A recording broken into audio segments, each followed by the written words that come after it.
তুফানের শ্বশুর বাড়িতে।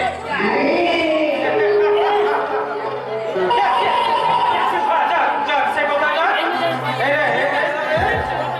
পারিশ্রমিক 50,000 টাকা। 50,000। মধ্যে ধরো আমি 1 লক্ষ টাকা দেবো। কি করবো বস? আমি তো ওইটাকে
আমাকে হ্যাঁ, আমি নিজের হাতে বিষ খাইয়ে দিয়েছি।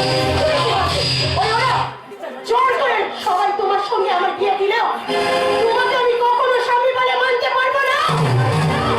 নিজের হাতে বিষ মিশিয়ে খাইয়ে আমার জীবন থেকে সারা জীবনের মতো সরিয়ে দিলাম। তোকে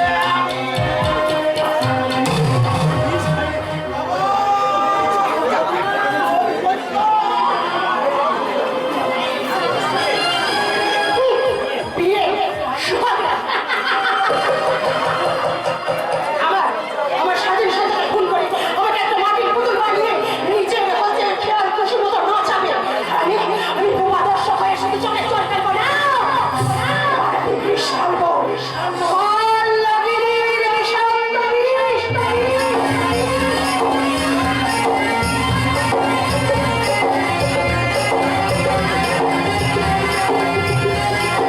আর সেই বিষের জ্বালায় জর্জরিত হয়ে যাবে আদর্শ চৌধুরী সোনার সংসার। আর শেষ হয়ে যাবে এই আদর্শ চৌধুরী সোনার সংসার। আজ ফিরিস তুফানি ফিনিশ করলে তোমার কথা মতো আকাশ চৌধুরীকে আমি শেষ করে দিয়েছি। Very good very good very good Kaliya Billu বলুন আজকে আজ রাতের অন্ধকারে নদীর জলে ভাসিয়ে দিন চাকুরি করি তাহলে বাকি টাকা দাও। ওটা নিয়ে করে চিন্তা করতে হবে না। টাকা আমি ঠিক সময় মতো দিয়ে দেবো। কথাটা যেন কেউ কখনো জানতে না পারে। কালিও যার জীবনে কাল হয়ে আছে, তার জীবনে কোনোদিন সকাল হয় না। সকাল হবার বেশি দেরি নেই গুরু জলদি চলো কাজ খতম না করলে সব পয়সা হাতে হবে না তাই তো? আমার রাস্তা মানে ভাবে হারিয়ে জানো আমার পঞ্চায়েত যাও কিন্তু এইভাবে সকালে আমার রাস্তার প্রাণ আমি হারিয়ে দেবো না। না না কিছুতেই না কিছুতেই না কিছুতেই না। কাজ finish। এবার তুমি যাও বললাম। এবার তোমার মৌলিকা নেই তোমার এই কমলে কোথাও পাবে তো সে ভাবনা বাবার সময় এখন নয় বললেন।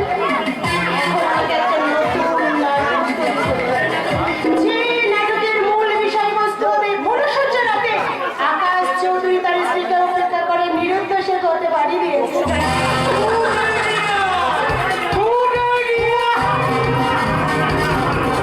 সবাই সামনে আকাশ করি নিরুদ্দেশ হয়ে গেছে আর শুধু আমরা যেন আকাশ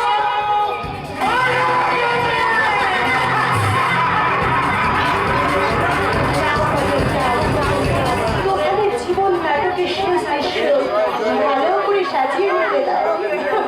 ওকে ওকে ডার্লিং গুড নাইট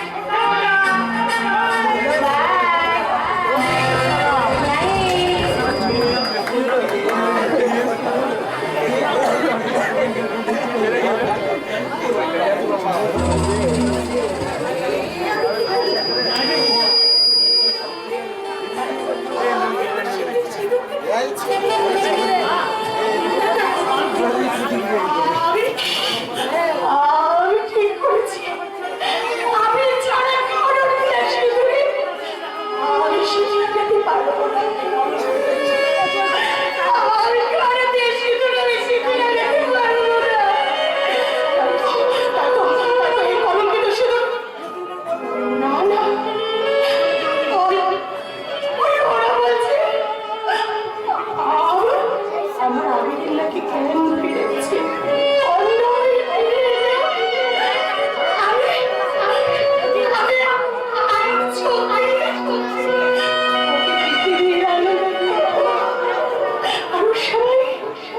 ওর সামনে কলঙ্কিত সিঁদুরটা মুছে আবার নতুন করে আমি ওর দিয়া ভালোবাসার সিঁদুর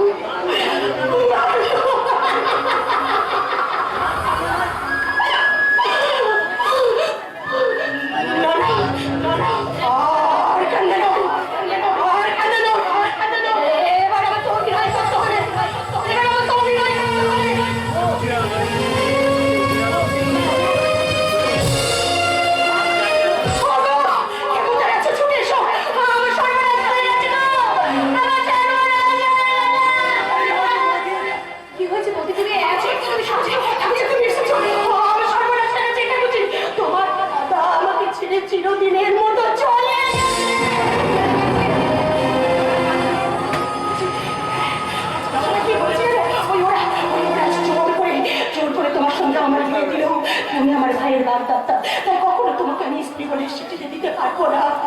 তাই তো সারা জীবনের মতো আমাকে ছেড়ে তোমার দাদা যে বাড়ি ছেড়ে চলে গেছে। তুমি শান্ত হও, তুমি এমন করে কেঁদো না বলতে বললে বৌমা আমার আকাশ না না আমার আকাশ এমন নিষ্ঠুর কাজ করতে পারে না বৌমা। আপনি কি বলছেন? ছেলেকে লুকিয়ে রেখে আমি মিথ্যে গল্প বানিয়েছি। দেখুন না মা, দেখুন না, আমি যেটা বাধা দিয়েছিলাম বলে আমার গলার মালাতে কেমন আমি যেতে বাধা দিয়েছিলাম বলে আমাকে ধাক্কা দিয়ে ওই মাটিতে। তুমি ওভাবে কেঁদে রাখো, একটু শান্ত হও। এবার আমি কি করবো? জীবনে সহ্য হয় না। মেয়েরা স্বামীর হাত ধরে নতুন জীবনের পথে স্বপ্ন দেখে, সেই পথে যদি আমার সমস্ত স্বপ্ন যদি ভেঙে চুরমার হয়ে যায়, আমি কেমন করে বাঁচবো? বলুন না বাবা, আমি কি নিয়ে বাঁচবো? বলুন না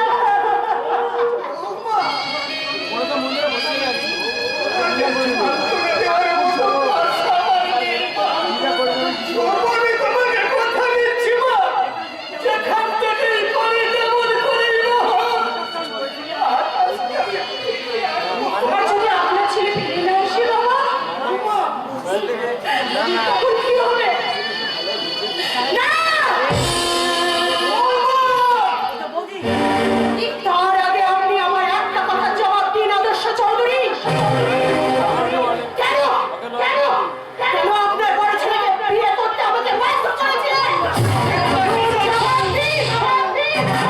সেদিন আকাশের সঙ্গে তোমার বিয়ে না দিলে তুমি যে হয়ে যেতে পারো। কষ্ট হবে। তোমার জীবনটা আজ এভাবে শেষ হয়ে যেত না। যদি আমি সুস্থ হতে আসি, তাহলে তাকে আমি কেমন করে তাকে আমি জবাব দেবো?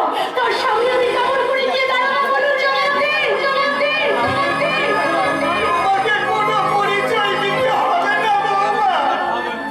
অন্ধ আমিরের কাছে আমরা তোমার সমস্ত পরিচয় গোপন রেখে বলবো, আমিরের তুফানি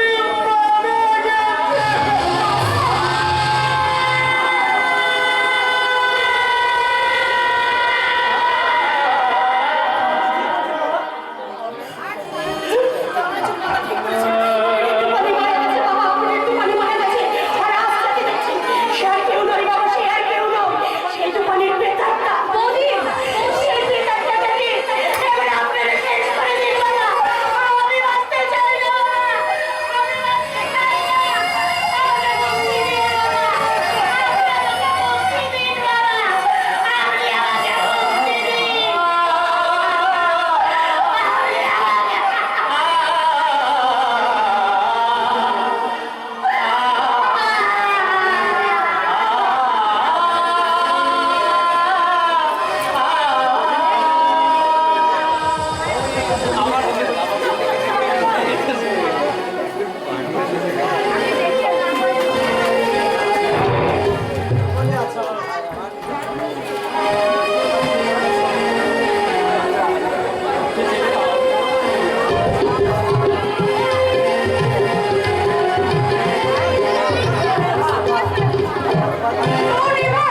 আজ আমি আমার প্রোগ্রাম ক্যান্সেল করলাম।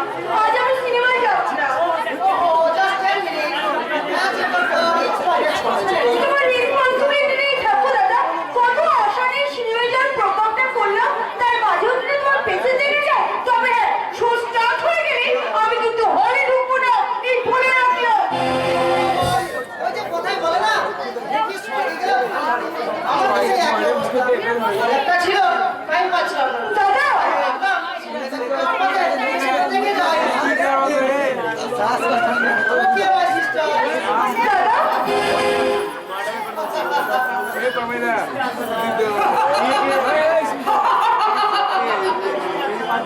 সিস্টার মাদার ফাদার বলে আজ আর কিছু নেই।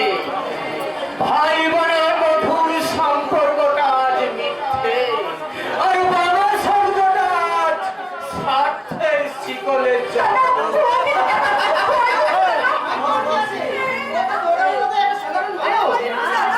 না, আমি মানুষ নই। যদি মানুষ হতাম তাহলে তাহলে আমায় এইভাবে হাতে পায়ে ফেলে দিয়ে জানোয়ারের মতো বেঁধে রাখতো। এক টুকরো খাবার আর এক ফোঁটা জলের জন্য কি আমাকে চিৎকার করে গলা ফাটাতে হতো? না না না না না না, আমি মানুষ নই। ওদের চোখে আমি একটা পাগলা কুত্তা, পাগলা কুত্তা।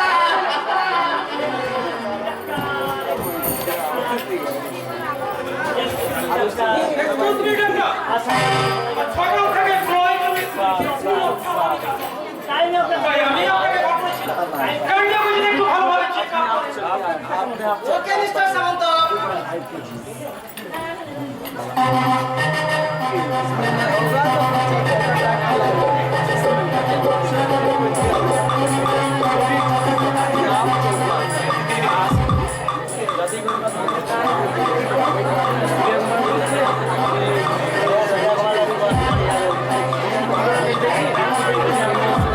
কেমন দেখছেন না তো?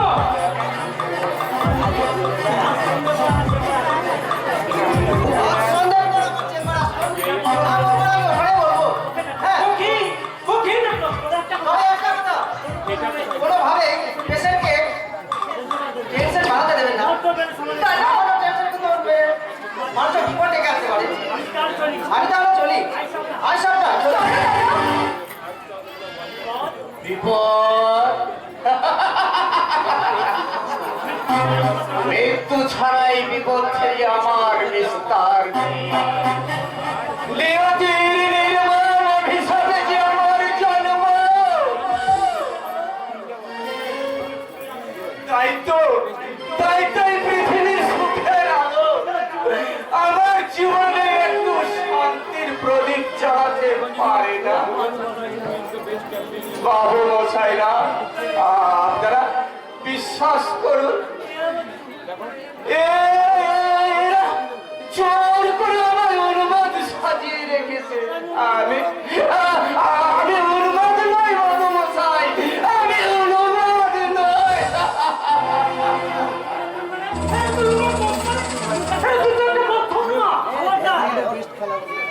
খবরদার, আর একবারও কথা উচ্চারণ করলে তোমায়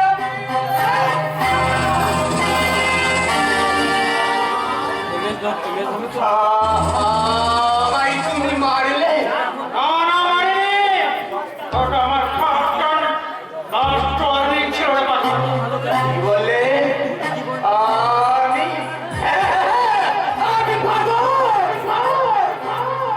সম্পূর্ণ সুস্থ স্বাভাবিক হলেও আমার বাবাই পানকৃষ্ণ হালদারে সাজানো নাটকে আজ আমি এক বদ্ধ উন্মাদ। আমার সমস্ত কথা আজ পাগলের প্রভাব।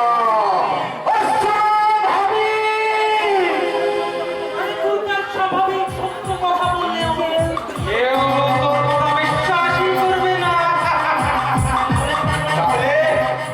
তাহলে এই পাগলা যদি তোমায় নিজের হাতে খুন করে, সেটাও বুঝি সবাই পাগলের পাগলামি বলে মেনে নেবে, তাই না কল্লোল সামন্ত?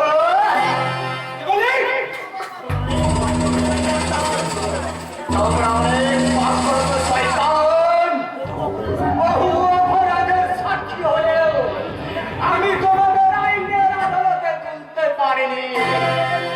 পাগলের লেবে লাগিয়ে তোমরা আমার সমস্ত সত্যকে প্রমাণ বানিয়ে দিয়েছো।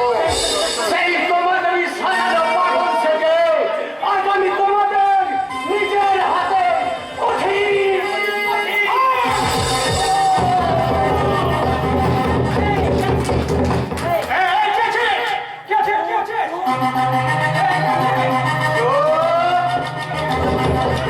এই পাগলের পাগলামির হাত থেকে কেউ তোমায় বাঁচাতে পারবে না।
আরে তুই সুস্থ না হলে আমার এত বিষয় সম্পত্তি কে ভোগ করবে? ডাক্তারবাবু বলেছেন আর কয়েকদিনের মধ্যেই তুই সম্পূর্ণ মানে সুস্থ হয়ে উঠবি। আমি তোর বিয়ে দেব, তুই সংসারী হবি, আর আমার নাতি নাতনি হবে। আর সেই সংসারে আমি মনে আনন্দে গাইব হরি হর হে নম কৃষ্ণ রামায় রামায় রামায় হরি হর হে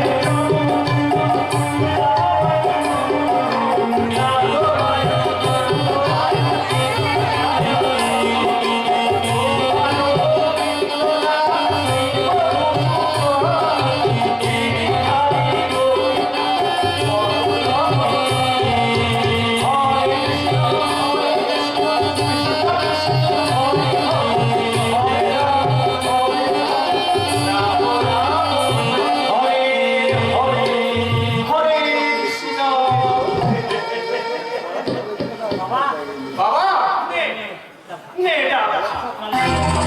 সকাল বিকাল ডাব খেলে মাথা ঠান্ডা থাকবে। নে খা, খা বাবা। এই যে,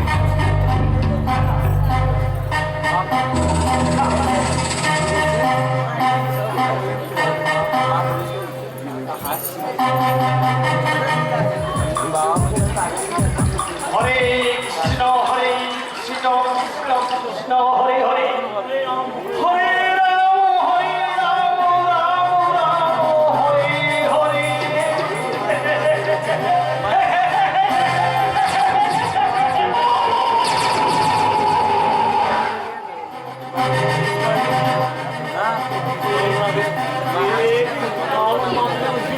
আমার বাবাটা এমন ঝিনঝিন করছে, চোখের সামনে সবকিছু এমন বন্ডল করে ঘুরছে কেন?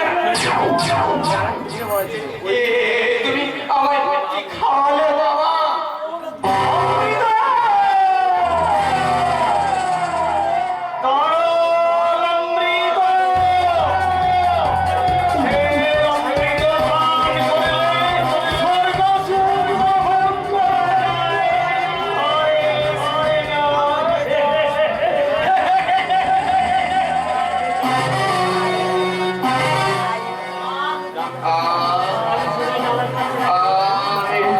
সোজা হয়ে চোখ দুটো বন্ধ হয়ে আসছে কেন? আমার সরানো সরে যাচ্ছে কেন?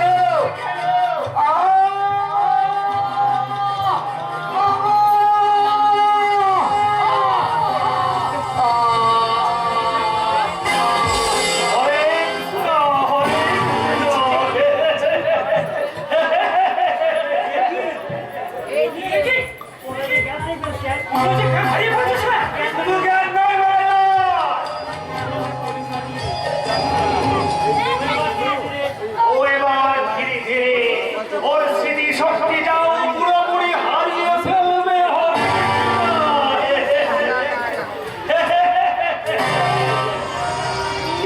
কিন্তু নিজের ছেলেকে ভাবাবি। এই ছেলের ওপর আমার শাস্তি জানতে পারবে তখন বাপ বলে আমায় কি মানুষকে মেরে ফেলেছ? ওকে ওর ঘরে পৌঁছানোর ব্যবস্থা করো। এক আছে কালে আবিল্লা যা ওকে ওর ঘরে পৌঁছতে।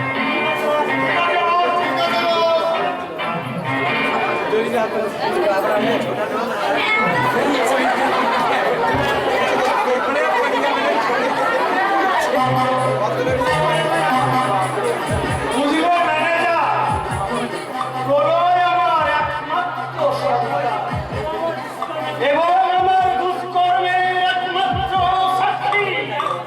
তাই তোকে বাঁচিয়ে রাখতেও ভয় হয়, আর মেরে ফেলতেও বড় কষ্ট হয়।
কিন্তু কিন্তু লেকিনে কি হবে? আমি ভাবছি প্রলয়ের বিয়ে দেবে, তাই সে থেকে আমি একটা মেয়ের খোঁজ করতে বলেছিলাম। প্রলয়ের বিয়ে? বিয়ে না হলে অবশ্য কাপড় শুধুমাত্র প্রলয় জানবে ছোটবেলায় ওর মা তার প্রলয়ের বান্ধবীর মেয়েকে পুত্রবধূ করার কথা দিয়েছে, আর আমি কেবলমাত্র সেই কথা রাখার চেষ্টা করছি। সে চির খুঁজে আনা মেয়েটি হবে প্রলয়ের স্বর্গীয় মেয়ের বান্ধবীর একমাত্র অনাথিনের কন্যা।你在啥处理这一切？你要不过来啥用的？我兄弟的一路跑死了，我的都跑死了上去，你让你给我这样子噻？哦，我连给咱们个兄弟，我们这样叫人家都操，我这么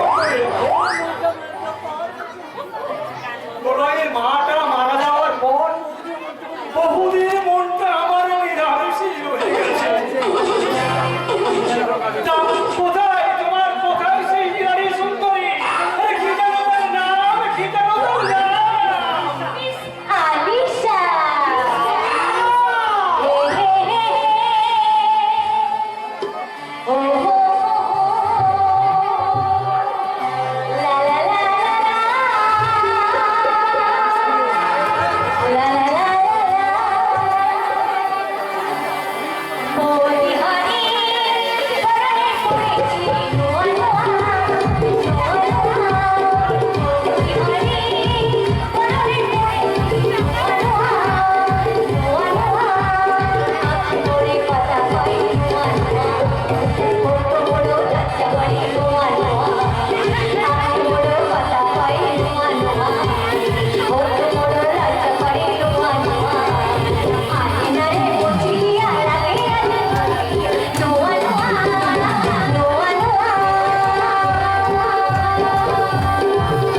সাংঘাতিক লোক দেখছি। ভাগ চলে গেলে ভাগ। আছি বাবা, আছি। তবে তুমিও শুনে তো। এই মেয়াদিনী যদি রাজা থাকে, কাজী তো আমাকে তুই বলতে পারবি না। আছি, আছি বলেছে।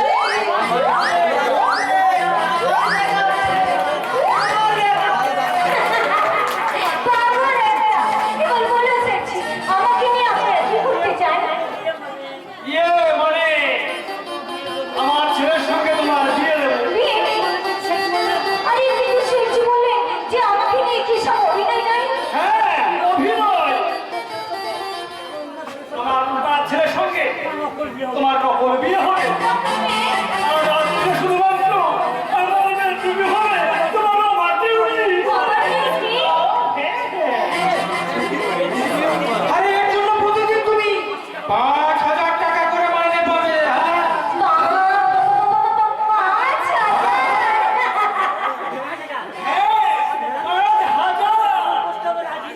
তাহলে তাহলে আমি আমার বছরে আসি। রাজি! তবে মিলান!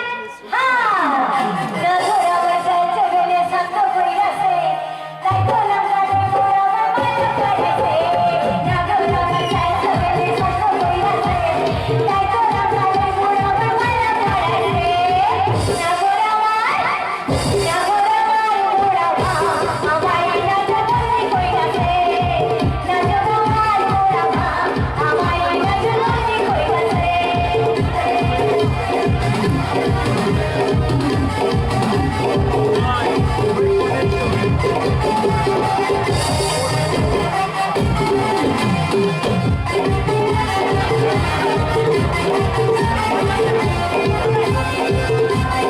আমার জানে আমি জলি সইতে পারি না, হাতে ধরে দিয়ে আমার বদন করে না। ওই মা, আমার জানে আমি জলি সইতে পারি না, হাতে ধরে দিয়ে আমার বদন করে না। ওতে ওতে পড়ে, ওই মনে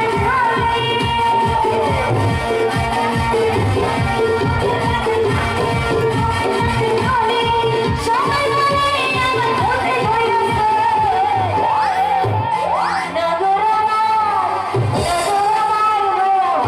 নগর আমার রাজা বন্দি করিয়াছে। নগর আমার রাজা বন্দি করিয়াছে।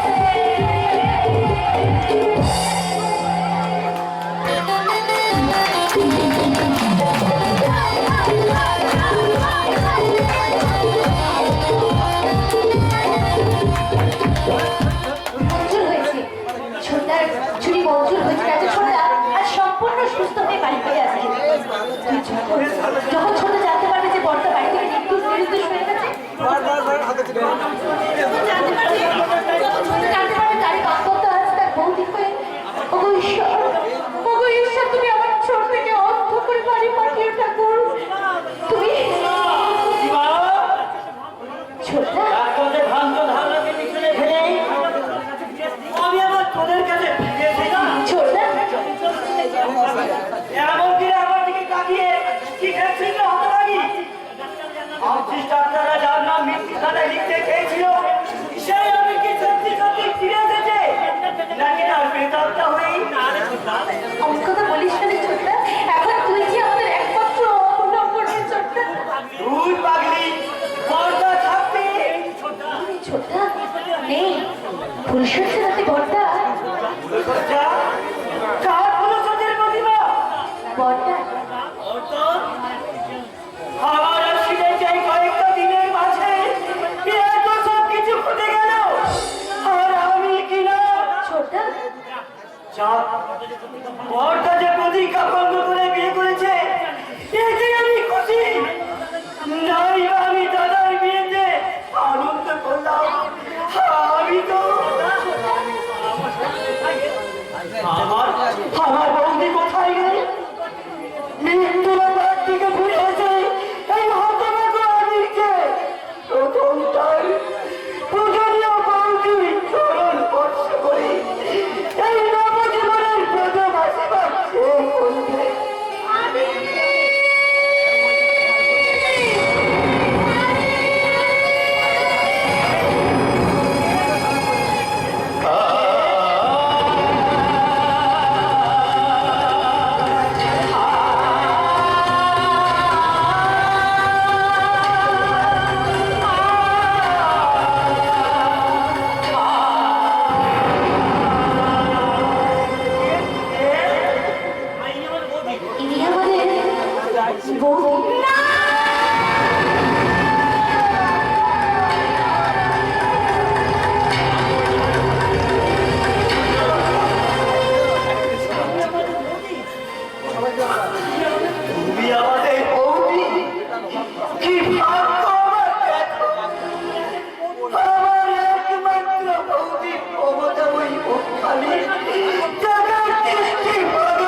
এই একটিবার আমার কাছে হতো। তোমার চরণ দুটি ছুঁয়ে আমি প্রার্থনা করি, এই অনন্ত আবিরকে ভগবান যেন শীঘ্রই মৃত্যু দাও। তুই কি বলছিস না ছোট্টা? তুই একটু আগেই না বলে তুই সম্পূর্ণ সুস্থ হয়ে বাড়ি ফিরেছিস। বুঝতেই তো এই দেখ না, আমি সম্পূর্ণ সুস্থ হয়ে